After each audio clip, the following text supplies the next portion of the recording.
La Feldkommandatur a envoyé une lettre à Édouard pour parler de sa condamnation. On la découvre ensemble. Nous sommes en 1943 et Édouard, 58 ans, est enfermé à la prison de Blois. On découvre ses aventures ensemble. Je vais vous montrer deux lettres des Allemands qui sont assez courtes, celle-ci et celle-ci. La première a été envoyée le 27 juillet, mais ils ne l'ont pas reçue tout de suite. Ils l'ont reçue que le 30 juillet comme la seconde. Donc la première, arrêtée. En égard à son incapacité de supporter la détention, l'exécution de la peine de prison du condamné Collat-Châtel-Perron Édouard sera suspendue du 31 juillet 1943 à 18h jusqu'au 1er septembre 1943. Super nouvelle. L'intéressé doit regagner la prison de Blois le 1er septembre 1943. Signé Yep, colonel et feldcommandant.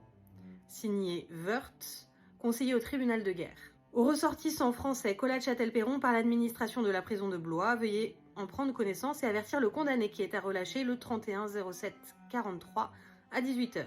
La déclaration de la sortie du prisonnier doit nous être adressée. Signé Ouéril, inspecteur de la justice de l'armée. Et la seconde, le 30 juillet.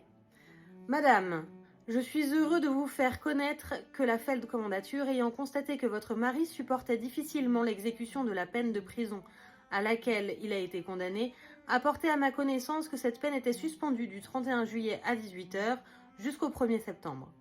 J'adresse immédiatement les ordres de libération nécessaires à l'administration de la prison de Blois pour que M. de Châtel-Perron soit immédiatement libre à l'heure sus-indiquée.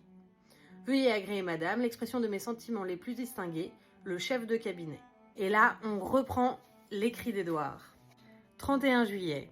À 9h, le chef de la prison m'apprend que je serai libéré ce soir. Mais ce n'est qu'un sursis d'1 mois. Je devrais rentrer en prison le 1er septembre.